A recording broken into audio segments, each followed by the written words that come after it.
Students, welcome back to my channel. अगर आपने अभी तक मेरे चैनल को सब्सक्राइब नहीं किया है तो जल्दी से चैनल को सब्सक्राइब कर लीजिए और बेल नोटिफिकेशन भी ज़रूर दबा दीजिएगा ताकि आपको आने वाले वीडियोस के नोटिफिकेशंस टाइम पे मिलते रहेंगे।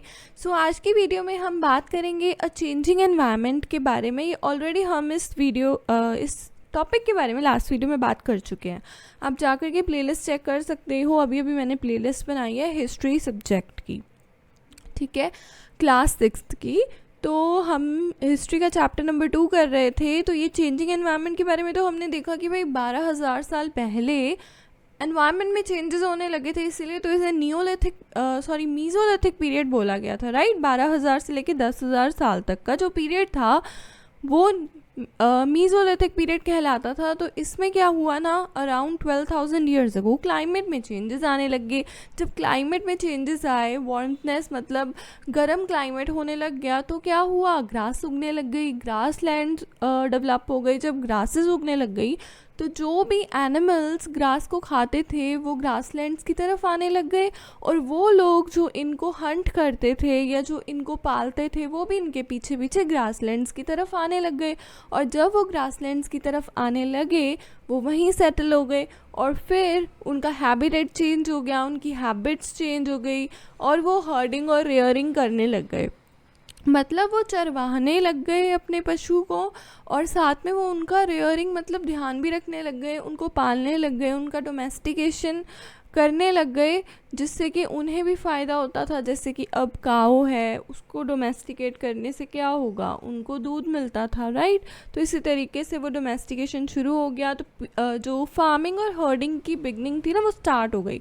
This was also a time, ये एक ऐसा टाइम भी था जहाँ पे बहुत सारे ग्रेन बेयरिंग ग्रासेस जो थे ना वो भी डेवलप होने लगे। मतलब ऐसी ग्रास उगने लग गई जहाँ से ग्रेन ऑब्टेन होता है, ठीक है, इंक्लूडिंग वीट, बार्ले, राइस, ये सारी चीज़ें भी इस टाइम पे ही ग्रू होने लग गई थी अलग अलग पार्ट्स ऑफ सब कॉन्टिनेंट में। सब कॉन्टिनेंट क्या होता है, हम सब कॉन्टिनेंट क्यों बोलते हैं, ये तो मैंने आपको पहले भी बताया है। बिकॉज पहले के टाइम पे इंडिया एक अलग कंट्री नहीं होती थी, बहुत सारे कंट्रीज़ थे जो पूरे इंडिया में या पूरे भारत में आ जाते थे। जैसे कि अफ़गानिस्तान आता था, पाकिस्तान आता था, ये सारे देश जो थे ना, ये ईरान आ जाता था। तो ये सारे देश एक साथ थे, और भी काफ़ी सारे देश थे। तो यहाँ पे बात करते हैं कि अब जो मैन वुमेन और बच्चे थे ना, वो प्रोबेबली क्या करते थे, अब ये ग्रेन्स उगते थे तो इन ग्रेन्स को वो खाने के रूप में यूज़ कर लेते थे।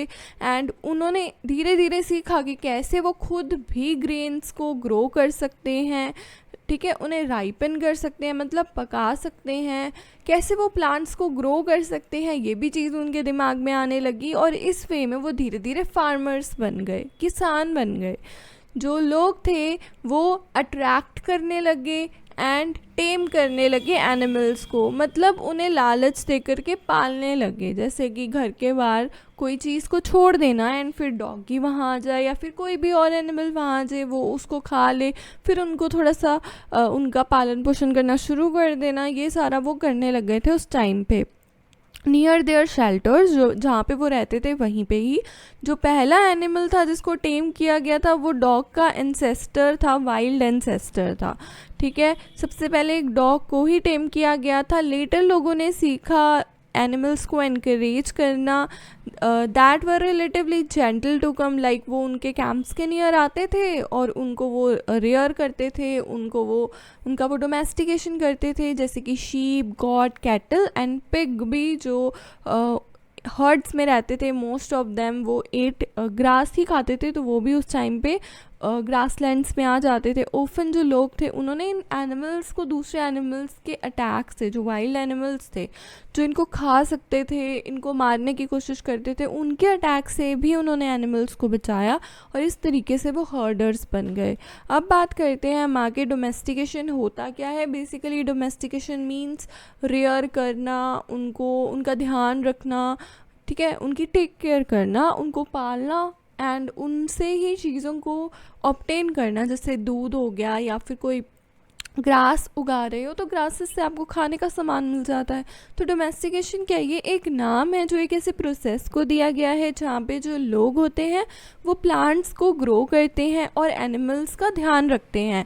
वेरी ऑफन जो प्लांट्स और एनिमल्स होते हैं ना, जो टेंडेड होते हैं इन लोगों के द्वारा, वो काफ़ी ज़्यादा अलग होते हैं वाइल्ड प्लांट्स और वाइल्ड एनिमल्स से, क्योंकि ये ज़्यादा ध्यान रखते हैं और वाइल्ड प्लांट्स और एनिमल्स का इतना कोई ध्यान नहीं रखता है। दिस इज़ बिकॉज जो लोग होते हैं वो प्लांट्स को सिलेक्ट करते हैं, एनिमल्स को सिलेक्ट करते हैं डोमेस्टिकेशन के लिए कि वो किसको डोमेस्टिकेट कर सकते हैं। फॉर एग्ज़ाम्पल वो सिलेक्ट करते हैं उन प्लांट्स और एनिमल्स को जिनको कोई डिजीज़ ना हो, एंड वो सिलेक्ट करते हैं प्लांट को उसके लार्ज साइज़ ग्रेन के अकॉर्डिंग कि भाई इस प्लांट से उन्हें लार्ज साइज़ ग्रेन मिल पाएगा या नहीं मिल पाएगा। और ऐसे पेड़ जिनके तने स्टॉक्स जो होते हैं वो लंबे हों और वो इतना वेट कैरी कर सके, बेयर कर सके राइप होने के लिए ग्रेन को, ठीक है। सीड्स जो होते हैं वो भी सिलेक्टेड प्लांट से ही वो सिलेक्ट करते थे, प्रिजर्व करते थे और फिर उनको बोते थे नए प्लांट्स को उगाने के लिए जिनमें सेम क्वालिटीज़ हों। अमंगस्ट एनिमल्स की बात करें तो those that are relatively gentle, बहुत जो जेंटल होते थे उनको ब्रीडिंग के लिए सिलेक्ट किया जाता था। ग्रेजुअली जो डोमेस्टिकेटेड एनिमल्स और प्लांट्स थे वो काफ़ी ज़्यादा वाइल्ड प्लांट्स और एनिमल्स से डिफरेंट होते थे। फॉर एग्जाम्पल आप टीथ देख सकते हो, हॉर्न देख सकते हो, सींग देख सकते हो। जो वाइल्ड एनिमल्स के होते थे वो काफ़ी ज़्यादा डिफरेंट होते थे दैन दोज जो डोमेस्टिकेटेड एनिमल्स के होते हैं, ठीक है। आज के टाइम पे भी ये चीज़ होती है। जो डोमेस्टिकेशन है वो एक ग्रेजुअल प्रोसेस है जो अलग अलग पार्ट ऑफ वर्ल्ड के अलग अलग पार्ट्स में किया जाता है। ये 12,000 साल पहले ही शुरू हो गया था जब वेदर या कहीं क्लाइमेट में चेंजेस आए थे। वर्चुअली जितने भी प्लांट और एनिमल्स हैं वो प्रोड्यूस करते हैं that we use as food today, ठीक है। मतलब जो भी प्लांट और एनिमल्स चीज़ें प्रोड्यूस करते हैं आज के टाइम में हम उन्हें खाने के रूप में यूज़ करते हैं, वो डोमेस्टिकेशन का ही रिज़ल्ट है। अगर उस टाइम पे किसी के दिमाग में डोमेस्टिकेशन का ख्याल भी नहीं आया होता तो हम आज के टाइम पे मे बी स्टार्टिंग कर रहे हो तो डोमेस्टिकेशन की, या फिर किसी के दिमाग में अभी तक भी कोई ख्याल नहीं आया होता तो डोमेस्टिकेशन अभी तक हुआ ही नहीं होता। तो सम ऑफ द अर्लीस्ट प्लांट्स जो हैं टू बी डोमेस्टिकेटेड, जो सबसे पहले डोमेस्टिकेट किए गए थे वो थे व्हीट एंड बार्ले, और जो सबसे पहले डोमेस्टिकेट किए गए एनिमल्स वो थे शीप एंड गॉट। अब बात करते हैं न्यू वे ऑफ लाइफ। अगर आप एक सीड को प्लांट करते हो तो आप नोटिस करोगे कि उसको बहुत टाइम लग जाता है या कुछ टाइम लग जाता है ग्रो करने के लिए। ऐसा मतलब कुछ दिन भी हो सकते हैं, कुछ हफ्ते भी हो सकते हैं, महीने भी हो सकते हैं। और जब लोगों ने प्लांट्स को ग्रो करना शुरू किया तो इसका मतलब क्या हुआ कि अब प्लांट्स तो समय लेते थे ग्रो करने के लिए, कुछ दिन ले सकते हैं, कुछ हफ्ते ले सकते हैं, कुछ महीने ले सकते हैं। तो वो लोग क्या करते थे, वो उसी जगह पे रहने लग गए, वो प्लांट्स का लुक आफ्टर करने लगे, मतलब ध्यान रखने लग गए, उनको वाटरिंग मतलब पानी देने लग गए, weeding, driving away animals and birds. तो मतलब वो क्या करते थे, वीडिंग करने लग गए, एंड जो एनिमल्स बर्ड्स उन प्लांट्स के पास में आते थे उनको ख़राब करने के लिए उनको दूर भगाने लग गए। कब तक वो ये करने लगे, जब तक कि उनका ग्रेन राइपन नहीं हो जाता था, और जो ग्रेन है उसको केयरफुली वो यूज़ करते थे राइपन करने के बाद में। तो as grain had to be stored for both food and seed. अब क्या करते थे, वो जो ग्रेन उगाते थे उसको खाने के लिए और सीड के लिए, दोनों के लिए ही वो स्टोर करके रखते थे। तो उनमें ये एबिलिटी भी, उनकी सोचने की क्षमता भी जागरूक हुई कि हम तो अलग अलग तरीके से स्टोर भी कर सकते हैं खाने को। इन मैनी ईयर्स उन्होंने क्ले पॉट्स भी बनाना शुरू किया, वॉव बास्केट्स भी बनानी शुरू की, एंड पिट्स भी डग करने शुरू कर दिए इनटू द ग्राउंड। अब स्टोरिंग एनिमल्स की बात करें तो एनिमल्स जो होते हैं वो नेचुरली मल्टीप्लाई करते हैं, besides if they are looked after carefully. जब तक कि उनका केयरफुली हम ध्यान रखना शुरू नहीं करते तब तक वो नेचुरली मल्टीप्लाई करते रहते हैं। बेसिकली जो एनिमल्स होते हैं वो हमें मिल्क प्रोवाइड कराते हैं, जो कि एक इम्पॉर्टेंट सोर्स है फूड का। इवन मीट भी हमें एनिमल से मिलता है, which is an important source of food and meat, and whenever required, हमें जब भी ज़रूरत होती है हम एनिमल से ले सकते हैं। दूसरे वर्ड्स में बात करें तो एनिमल्स जो हैं जिनको रेयर किया जाता था, दैट आर रेयर्ड, उनको हम as a store of food भी यूज़ कर सकते हैं, उस टाइम के लोग करते थे। Finding about the first farmers and herders, map number 2 पे जाओगे तो आप नोटिस करोगे वहाँ पे ब्लू स्क्वायर्स हैं, जैसे हमने रेड ट्रायंगल्स देखे थे जो हंटर गैदरर्स के अवशेष मिलने का सबूत बताते हैं कि बेसिकली वहाँ पे मिले थे इनके सबूत, ठीक है, उनके अवशेष मिले थे। तो ऐसे ही ब्लू स्क्वायर्स आपको मिलेंगे मैप नंबर 2 पे, और ये वो साइट्स हैं जहाँ पे आर्कियोलॉजिस्ट ने फार्मर्स और हर्डर्स के एविडेंसेस फाइंड आउट किए थे कि भाई यहाँ पे सच में फार्मर्स और हर्डर्स रहते थे। अभी हम मैप नंबर 2 देख लेते हैं। मैप नंबर 2 ये रहा, यहाँ पे आप ब्लू स्क्वायर्स देख सकते हो, ये रहे, ये सारे वही जगह बताते हैं जहाँ पे आर्कियोलॉजिस्ट को या कहें हिस्टोरियंस को, सॉरी आर्कियोलॉजिस्ट को अवशेष मिले थे, बिकॉज वो उसकी स्टडी करते हैं एंड हम इनको हिस्टोरियंस भी बोल सकते हैं। These are found all over the subcontinent, ये मतलब all over the subcontinent, ये वाले जो एविडेंसेस हैं, ये वाले स्पॉट्स या कहीं प्लेसेस मिले हैं। कुछ इम्पॉर्टेंट वंस जो हैं वो नॉर्थ वेस्ट में भी हैं, जो अभी प्रेजेंट डे कश्मीर में आता है, एंड इन ईस्ट साइड में भी है और साउथ इंडिया में भी है। फाइंड आउट करने के लिए वेदर ये साइट्स जो थे वो सेटलमेंट्स थे कि भाई वहाँ पे फार्मर और हर्डर्स अपने घर बना करके रह रहे थे, साइंटिस्ट ने स्टडी किया वहाँ के प्लांट्स और एनिमल्स के बोन्स को, प्लांट्स के जो अवशेष उन्हें मिले थे उनको और एनिमल्स के बोन्स को इन्होंने स्टडी किया साइंटिस्ट ने। One of the most exciting जो फाइंड्स हैं वो इंक्लूड करती हैं कि वहाँ पे बर्न्ड ग्रेन के रिमेन्स मिले थे, मतलब जले हुए ग्रेन के अवशेष वहाँ पे मिले थे। These may have been burned, या तो वो एक्सीडेंटली बर्न्ड हो गए होंगे, अपने आप बर्न हो गए होंगे, या फिर किसी ने उन्हें पर्पसफुली बर्न किया होगा। तो जो साइंटिस्ट थे उन्होंने इन ग्रेन्स को आइडेंटिफाई किया, एंड सो वी नो कि जो नंबर ऑफ़ क्रॉप्स हैं, इसलिए हम ये बता सकते हैं कि उस टाइम पे इतने नंबर ऑफ़ क्रॉप्स जो थे वो ग्रो किए गए थे डिफरेंट पार्ट ऑफ सब कॉन्टिनेंट में। क्यों? क्योंकि साइंटिस्ट ने इन ग्रेन्स को आइडेंटिफाई किया था। They can also identify bones भी उन्होंने आइडेंटिफाई की of different animals. Towards the settle life की बात करें तो आर्कियोलॉजिस्ट जो थे उन्हें हट्स और हाउसेस के ट्रेसेस भी मिले थे अलग अलग साइट्स में, मतलब उन्हें ऐसी जगहें भी मिली जहाँ पे हट्स और हाउसेस के भी कुछ अवशेष मिले। फॉर इंस्टेंस बुरज़ाहों में मिले, जो कि अभी प्रेजेंट डे कश्मीर में आता है, वहाँ पे लोगों ने पिट हाउसेस बिल्ड किए थे उस टाइम पे, मतलब इनटू द ग्राउंड वो डग किए हुए थे, खोदे हुए घर थे अंडरग्राउंड में, विथ स्टेप्स भी थी, सीढ़ियाँ भी थी जिससे हम उन घरों के अंदर जा सकते थे। दीज में हैव प्रोवाइडेड, ये बेसिकली इसलिए भी उन्होंने बनाया होगा उस टाइम पे कि ये उन्हें सर्दी के मौसम से या बहुत ज़्यादा गर्मी है तो उससे उन्हें शेल्टर प्रोवाइड कराए। आर्कियोलॉजिस्ट हैव ऑल्सो फाउंड, उन्हें कुकिंग हर्ट्स मिले हैं, मतलब कुकिंग शेल्व्स मिली हैं घर के बाहर भी और घर के अंदर भी, जो ये सजेस्ट करता है, जिससे ये हम अनुमान लगा सकते हैं कि वेदर के अकॉर्डिंग वो कुक करते होंगे। जब बहुत ज़्यादा सर्दी होती होगी तो घर के अंदर जाके कुक करते होंगे, बहुत ज़्यादा मौसम ठीक होता होगा तो घर के बाहर कुक करते होंगे। तो इस तरीके से ये अंदाज़े लगाए गए हैं। बट जो कुकिंग हर्ट्स हैं, जो शेल्व्स हैं, वो भी आर्कियोलॉजिस्ट को मिली हैं, पिट हाउसेस भी आर्कियोलॉजिस्ट को मिले हैं, हर्ट्स और हाउसेस के अवशेष भी आर्कियोलॉजिस्ट को मिले हैं।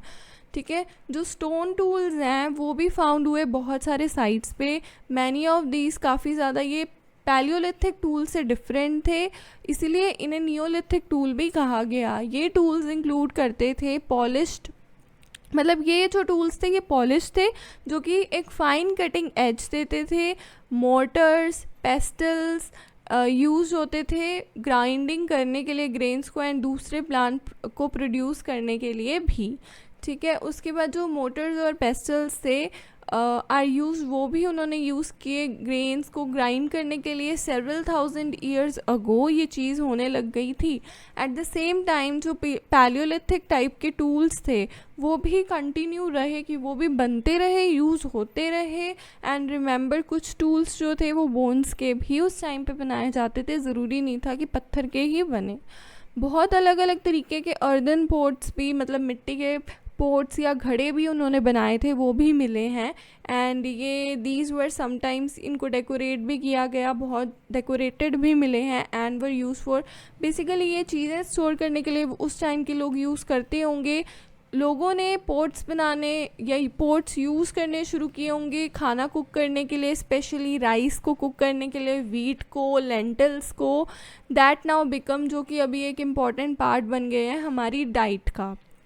बिसाइड्स दे बिगिन उन्होंने क्लोथ्स को वूवन करना शुरू कर दिया था उस टाइम पे ही, और अलग अलग काइंड ऑफ मटेरियल्स को वो यूज़ करते थे, जैसे कॉटन को, that could not be grown, जिसको आप that could now B grown, अभी हम जिसको हम ग्रो कर सकते हैं, उसको वो यूज़ करते थे। Did things change everywhere and all at once, क्या चीज़ें हर जगह एक साथ ही बदल गई थी? नहीं, बहुत साल लगे। बहुत सारे एरियाज़ में मैन और वुमेन ने स्टिल कंटिन्यू किया हंट करना। बहुत सारी जगहें थी जहाँ पे वो हंटर और गैदरर का ही काम कर रहे थे, और दूसरी जगहों पे लोग फार्मिंग भी करने लग गए थे, हर्डिंग भी करने लग गए थे। बहुत सेवरल थाउजेंड ईयर्स लगे थे लोगों को एक सेटल लाइफ को जीने के लिए। कुछ केसेस में लोगों ने कंबाइन भी करना चाहा इन एक्टिविटीज़ को, अलग अलग चीज़ें वो अलग अलग सीजन्स के अकॉर्डिंग भी कर। सो मैं आपको बताता हूँ, यहाँ पे हमने एक पेस्टल्स वर्ड यूज़ किया था। ये क्या होता है? ये बेसिकली ना आप ग्राइंडर को बोल सकते हो, या फिर आप कूटने की किसी चीज़ को बोल सकते हो, तो उसको हम पेस्टल बोलते हैं। ठीक है, अब बात करते हैं, बीटर को भी आप बोल सकते हो। अब हम चलते हैं closer look living and dying in Mehrgarh. अब जैसे कि उस टाइम पे लोगों को अवशेष मिले, लोगों को क्या, आर्कियोलॉजिस्ट को अवशेष मिले हट के, हाउसेस के, ग्रेन्स के, हंटर और गैदरर्स के भी, इवन फार्मर्स एंड हर्डर्स के भी, तो उन्हें ब्यूरियल साइट्स के भी अवशेष मिले। उसके बारे में बात करते हैं। आप मेहगढ़ को मैप नंबर 2 पे फाइंड करो। ये जो साइट है ये एक फर्टाइल प्लेन पे लोकेटेड थी और नियर बोलन पास के पास में है ये, एंड जो अभी most which is one of the most important routes है ईरान के की तरफ जाने का। मेहगढ़ जो है वो probably one of the places है, अभी भी ये है मेहगढ़। ये ऐसी प्लेस है जहाँ पे लोगों ने बार्ले और वीट को उस टाइम पे ग्रो करना सीखा था, शीप एंड गोट्स को रेयर करना सीखा था फॉर द फर्स्ट टाइम। ये one of the earliest village है जिसके बारे में हम जानते हैं, सबसे पहला विलेज। ठीक है, एट दिस साइट बहुत सारे एनिमल्स के बोन्स भी मिले, एंड बोन्स वाइल्ड एनिमल्स के भी मिले, जैसे कि डियर, पिग, एंड हमें बोन्स शीप, गोट के भी मिले। अदर फाइंड्स जो मेहगढ़ पे हमें मिली वो थी रिमेन्स ऑफ स्क्वायर और रेक्टेंगुलर हाउसेस के रिमेन्स मिले, एंड हर एक जो हाउस था ना उसमें 4 या उससे ज़्यादा कंपार्टमेंट्स बनाए हुए थे, जो मे भी वो उस टाइम पे स्टोरेज के पर्पज़ के लिए यूज़ करते होंगे।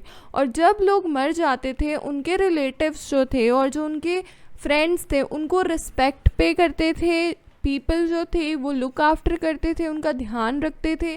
परहैप्स वो बिलीव करते थे कि डेथ के बाद भी एक फॉर्म ऑफ लाइफ होती है। ब्यूरियल जो था वो वन ऑफ सच अरेंजमेंट उस टाइम पे किया जाता था। बहुत सारे ब्यूरियल साइट्स मिले हैं मेहगढ़ में।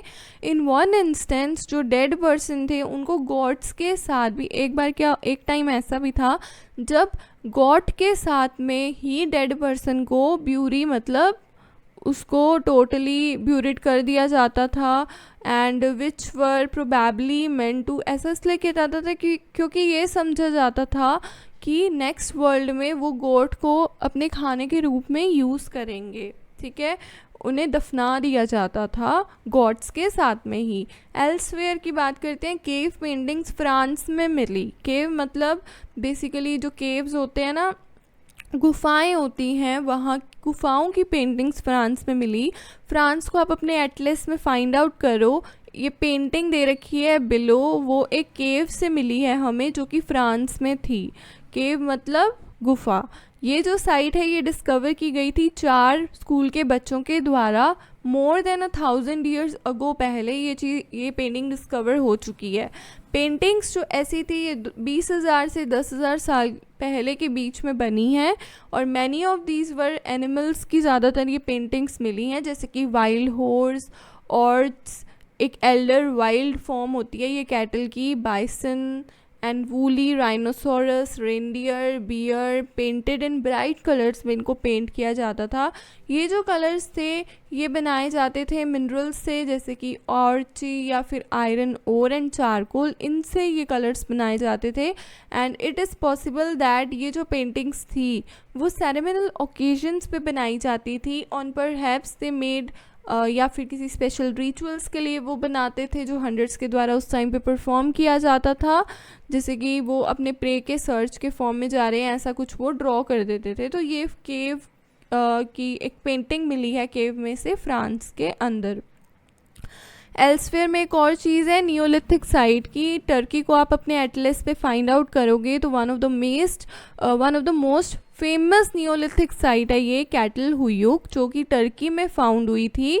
एंड सेवरल थिंग्स यहाँ पे मिली हैं जो कि बहुत डिस्टेंसेस से लाई जाती होंगी, जैसे flint from Syria, cowries from the Red Sea. अब फ्लिंट पत्थर वगैरह होते हैं, काउरीज सी शेल्स हो गई वो चीज़ होती हैं, और शेल्स मेडिटेरियन सी से भी लाई जाती थी उस टाइम पे और सेटलमेंट के लिए यूज़ की जाती थी। रिमेंबर उस टाइम पे कोई भी कार्ट्स नहीं होते थे, वो क्या करते थे, वो ज़्यादातर चीज़ें जो थे पैक एनिमल्स के बैक पे पीठ पे रख के लाते थे, या फिर लोग खुद अपनी पीठ के ऊपर रख के लाते थे। सो ये हमारा चैप्टर पूरा हो गया है। सो एक क्विक रिव्यू भी इसके चैप्टर के ऊपर हम बना देंगे, तो वो वीडियो भी आप चेक कर लीजिएगा। एंड आपको वीडियो अच्छी लगे तो वीडियो को लाइक करना, शेयर करना ना भूलिएगा, चैनल को सब्सक्राइब करना ना भूलिएगा, बेल नोटिफिकेशन को दबाना ना भूलिएगा।